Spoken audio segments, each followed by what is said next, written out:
Magandang araw po muli sa inyo mga kapatid, mga kaibigan.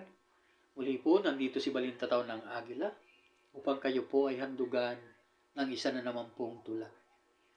Ang pamagat po ng tula na aking bibigkasin, malaki ang kahanginan.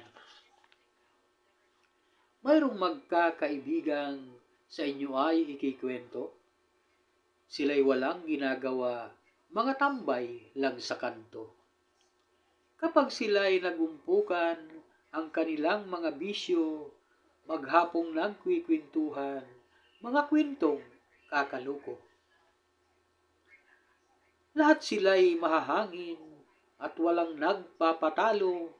Kapag wala kang pasensya, masasangkot ka sa gulo. Si Mang Isko ay tumayo, sinimulan ang kwentuhan. Ang tanim daw niyang kamuti, ang laman ay kainaman. Kapag inyo raw nakita, laman ng kanyang halaman, yak raw kayong magugulat at kayo ay mapapawaw. Laman daw ng kamuti niya, hindi raw sa pagyayabang, kasinlaki ng kaldero, hindi pa raw kasagaran. Ang sumunod na nagkwento, si Kulas na Laki Ilong. Ganito ang kanyang sabi at ang kanyang hinimaton. Wala yan sa akin pare, sa bunga ng aking talong, pagkat kayo'y mamamangha, dahil ito ay berilong. Kung may malapad na kanal, hindi kaya pag tinalon, ang talong ko'y gawing tulay, upang ikay makaagdong. Mga taong nakikinig, lahat ay nagpalakpakan. Si Kulas daw ay magaling pagdating sa kahanginan.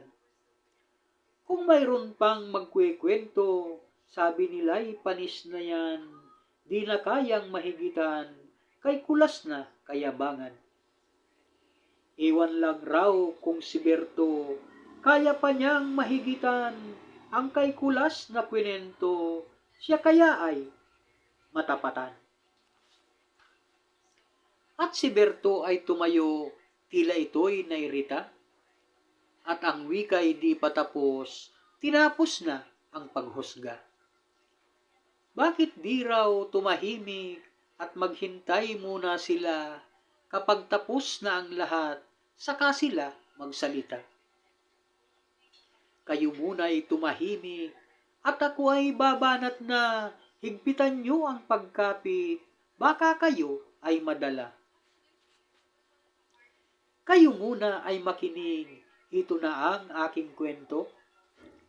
Ang bunga ng paminta ko ay sinlaki ng kamao.